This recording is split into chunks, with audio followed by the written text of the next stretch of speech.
વડાપ્રધાન નરેન્દ્ર મોદી અને મલેશિયાના વડાપ્રધાન અનવર ઇબ્રાહીમે ક્વાલાલંપુર ખાતે પ્રતિનિધિમંડળ સ્તરની બેઠક યોજી હતી, જેમાં બંને નેતાઓની હાજરીમાં કુલ 11 જેટલા સમજૂતી કરારો MOUની આપ-લે કરવામાં આવી હતી.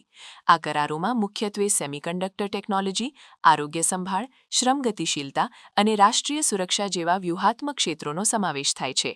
બંને રાષ્ટ્રો વચ્ચેના દ્વિપક્ષીય સંબંધોને વ્યાપક વ્યૂહાત્મક ભાગીદારીના સ્તરે લઈ જવા માટે આ મુલાકાત નિર્ણાયક સાબિત થઈ છે.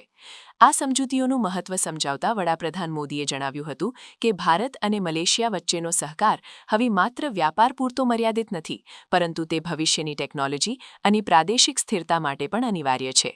સેમિકન્ડક્ટર ક્ષેત્રે થયેલો કરાર બંને દેશોને વૈશ્વિક પુરવઠા શૃંખલામાં મજબૂત સ્થાન અપાવશે.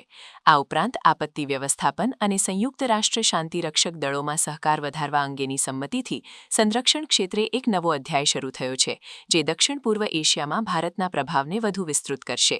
આ કાર્યક્રમ દરમિયાન બંને નેતાઓએ ડિજિટલ અર્થતંત્ર અને નવીનીકરણીય ઉર્જા જેવા ઉભરતા ક્ષેત્રોમાં પણ સાથે મળીને કામ કરવાનો સંકલ્પ વ્યક્ત કર્યો હતો. મલેશિયાના વડાપ્રધાન અનવર ઇબ્રાહીમે ભારતને એક વિશ્વાસુ મિત્ર ગણાવતા આ કરારોને ઝડપથી અમલમાં મૂકવાની ખાતરી આપી હતી.